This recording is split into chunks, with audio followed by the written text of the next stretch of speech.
Today, I visit with Fred Schollmeyer from the rural area of Chamois, Missouri. I'm Rick J., your host, and this is Spotlight on the Arts.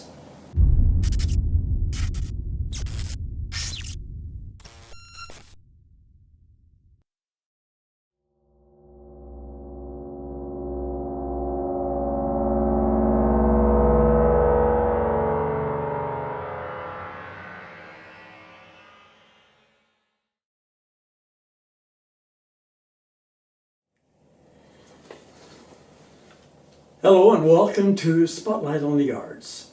Welcome with me, if you will, Fred Schollmeyer, visual artist from the rural area of Chamois, Missouri. It's great to have you back on the program, Fred. Thanks, Rick. It's been a while. We met years ago, and really so much has happened since that period of time with your artwork, and also naturally with the COVID and the effect it's had on many people, especially the artists. Art exhibits throughout the United States or world, for that matter. Right.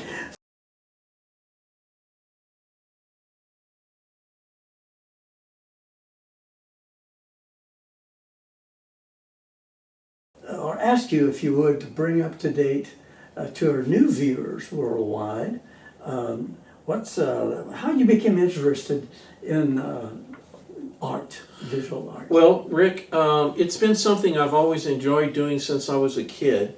I got interested in drawing, coloring, using tempera paints, and I just couldn't get my fill of that kind of activity growing up.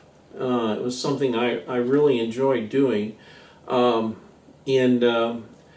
I went to high school, we had one art class in high school that was available, so I took that class. And then when I got to Lincoln University, they had a really great art department led by Professor J.D. Parks, and he was a very good instructor, and I learned a whole lot at Lincoln University in Jefferson City. Oh, I see. Great. Now, you spoke of growing up and going to high school. Was that here around Chamois? Yes, I went to Chamois High School. Yeah, and at that time, as I mentioned, there was just one art class available. They had just started having art classes. And of course, we're talking about the late 1960s at that time. And that was one class I really enjoyed, of course. Now, that instructor, did that instructor inspire you? Yes. Mrs. Franken was the art teacher, and it was a great class. I really enjoyed it. I still remember some of the things I did, some of the projects I did in that class. So, it was great. Then very much advanced within the Lincoln University. Yes. You have a degree? I have a degree in art education. I've done some graduate work at Mizzou, but my undergraduate degree is from Lincoln University. And as I mentioned, J.D. Parks was a professor there, and he had actually been a student of Thomas Hart Benton's, which is just really interesting. And he even painted in a style somewhat reminiscent of Benton's. Benton. Oh, yes. So that's very impressive. We had a guest on the program about a year ago who gave us somewhat of a lecture on Thomas Hart Benton and his artwork. Yeah. Now, speaking of art, naturally, we'll talk more about your art and your techniques, what have you. Yeah. But we will be also sharing with the viewers some of your artwork as we're speaking here along the timeline. I guess you're also a member of the Jefferson City Art Club. Yes. Very active. Would you like to tell us a little bit about the Jefferson City Art Club? Yeah, Rick, I've been a member since 1996, 25 years. And the art club's been around since the early 1900s. Some of the younger members of the club think I was in the founding group of the club, but I was not. I was not there at that time. It must be the beard. Abraham Lincoln. Yeah. I got it. Yeah, but I was not there at that time. But club's been around a long time, and it's a place where artists get together and communicate, and we meet yearly from September through May. And our meetings currently are Zoom meetings, but hopefully we can get back to in-person meetings here pretty soon once the pandemic is over. But it's a place where artists come to listen to other artists talk. We have various artists at each program that talk about their work. And it's not just painters, it's not just people that work in pencil, and it's a whole different group of artists. We have China painters, we have jewelry makers, we have sculptors, so it's a lot of different variety as far as the speakers at the programs. Well, currently you're the featured artist, I understand, on their website. I guess that's www.jefferson City Art Club-Missouri.com if people would like to tune in. And so you're a featured artist. Also, you have a current exhibit that is sponsored by the art club. Would you like to tell us about that? Yeah. I have some of my work at the Hawthorne Bank in Jefferson City on display, and that's part of the featured artist thing, so that when you're a featured artist for the art club, you get to show your work there, and then you also have your digital images online on the Jefferson City Art Club, as Rick had mentioned there. So it's just a nice way to get your work out there for people to see your work. Yes. Well, we stepped away from Fred Schollmeyer. You are a family man, and grandson, grandchildren, which I will share a portrait of him that you've actually done. So would you like to do a shout out to the family? Or yeah. Just hello to everybody. I have a lot of, I have 6 grandchildren, and I have 4 children of my own and 6 grandchildren, and then lots of cousins and that kind of thing. So it's a pretty big extended family. I see. Well, Fred, this is the era of COVID-19 and the different strains. So I guess I should ask you how it has affected you, your family, and especially, I guess, your world of art. Can you share COVID-19, how it's affected you? In a negative sense, I normally do 6-8 outdoor art fairs each year. I have a waterproof tent that I set up. I didn't do any of those last year. They were all canceled. So I didn't do any outdoor festivals. I did, on a fortunate note, I did have extra time to paint this year because I didn't have those festivals and I didn't have a lot of other outside related things going on because of the COVID-19. So I had a lot of time to paint, which I'm very excited about. Happy to have that time. But the COVID-19 has actually pushed my internet sales up because people are just, I think they're, isolating themselves and they're on the computers. So my sales as far as artwork online have been increased. So that's another positive. But, I like to get out to talk to people, to look at, to visit with them at festivals and that kind of thing, at galleries, and that just hasn't happened. Right. Well, now how has that affected the Jefferson City Art Club? Well, we are going to go ahead with our regular shows this year that we had planned, with the exception of the high school sketch day and the Ruth Hogan show. Those have been canceled. But we will have our adult fine art exhibit coming up. That opens in early April. And we will also have our professional art exhibit. That's this fall. And both of those are going to be at the Capitol Arts Gallery in Jefferson City. I see. Excellent. And that's through running the months of... Yeah, that actually runs through June, early June of 2021. Yeah, the Adult Fine Art exhibit actually ends in early June. Yeah. All right. And you have future. Well, what's the next on the agenda for the art club? Well, as I mentioned, the professional art exhibit is coming up. That's a show that's open to professional artists. And you can contact Capital Arts or the Jefferson City Art Club if you're interested in exhibiting that show. And I might mention that the adult fine art exhibit that's coming up that opens in April, that's open to both professional and amateur artists. And if you're interested in exhibiting that, go to the Jefferson City Art Club website, and there's a registration form. Still plenty of time to get those registrations in, and you can exhibit in that show. Well, excellent. Well, you've sort of introduced Fred Schollmeyer to the world here, thanks to YouTube. So naturally, we'll have to take a break and give some recognition. So if you would, please hang with us, and we'll be right back. After the break, we continue our discussion, chat with Fred Schollmeyer, who, after the break, will talk about his favorite mediums, what he uses, his style of painting, his subject matter, and those special techniques that he'll be sharing with us. And Fred has a new book out. We want to talk about that and share that with you all at the same time. So there's a lot more here on Spotlight on the Arts. Stay with us. We'll be right back.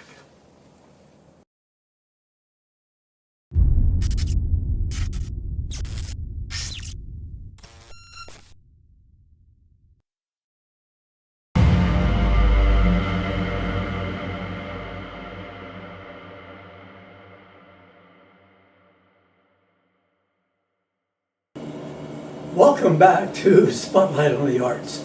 I'm your host, Rick J., and we continue our discussion with Fred Schollmeyer, artist from the rural area of Chamois, Missouri. Well, Fred, before the break, you shared a lot of information, so let's continue along those lines of thought and expression. Can you share with us, what is your favorite medium used in a completion of a project? Well, Rick, usually I use acrylic paint 99% of the time, but I've got into doing a little watercolor recently, but most of my work is also done with an airbrush. I apply the paint with an airbrush, and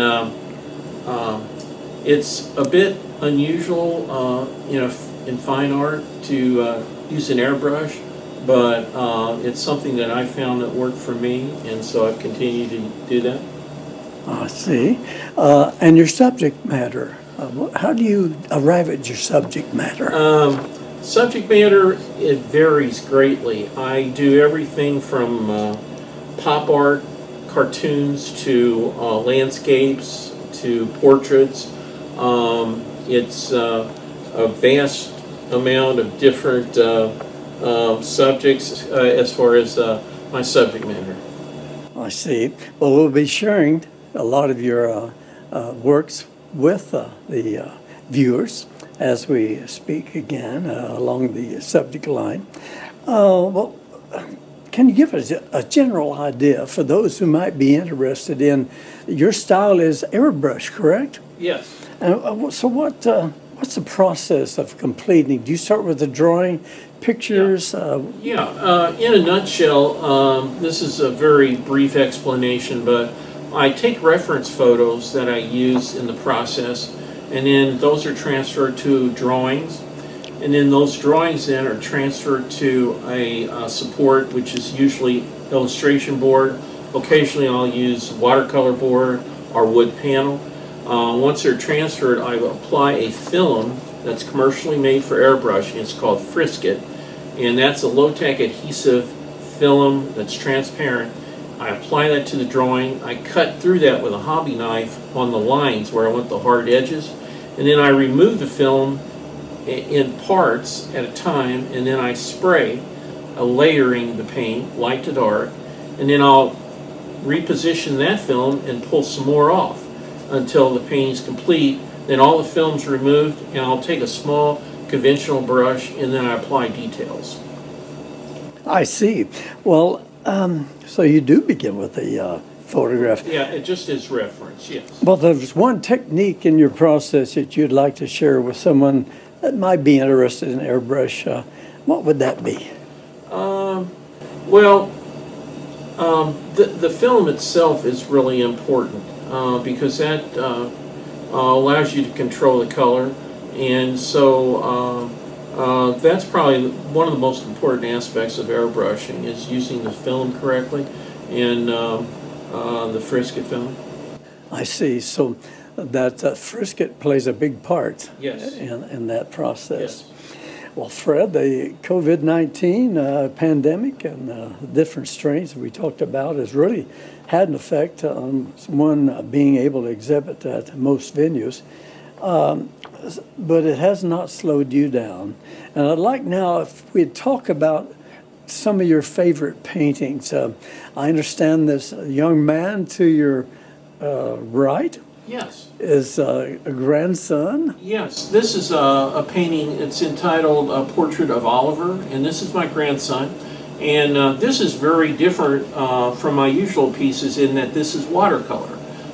It's watercolor paint on a watercolor Canson board, and it's my first complete watercolor I've ever done.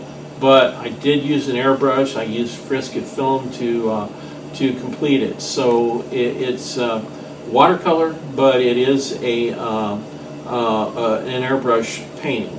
And I thought that sunglasses and stuff kind of worked well with the picture, with the painting. Well, Fred, this is the a train that looks like going down. Is this in Chamois, Missouri? Yes, Rick. This is a scene from Chamois. Recently, I've been doing a series of railroad scenes, and they come about because I'm stopped at the crossing waiting on a train to go by. I pull out my my smartphone, I take some photos, and those photos are actually used to produce the painting. This one's entitled Rail Crossing in the Rain, and I wanted to give it kind of a misty, rainy feel. And this is acrylic, and it's done with my standard airbrush technique. I see. So the title of this one is Rail Crossing in the Rain. Crossing Yes. in the Rain. Excellent, excellent.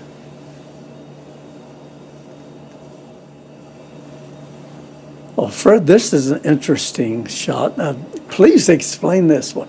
This is entitled Carnival Ride, August Evening. And I've done a series of carnival rides, usually set in the evening at sunset. And I usually paint these in the winter. That cold spell we had in February, this is a piece I painted at that time because it kind of gives me these warm thoughts of summer. So I paint summery things in the winter. So this is a regular acrylic. It's done with my airbrush, and it's one of a series. Well, Fred, we both reached for in our painting photorealism, as we called it in Arizona for years. And I see that you have that element naturally, and people are amazed sometimes. I also have to share with you that this COVID and the lockdown, whatever you want to call it, has enabled me to paint 6 paintings this winter. That's Still great. working on a couple, and that's to the great, finish great. stage. So COVID, there are positives to every there are. negative, isn't there? That's exactly right. Yes. Okay. Well, thank you for sharing. And the name of that painting again? Carnival Ride, August Evening.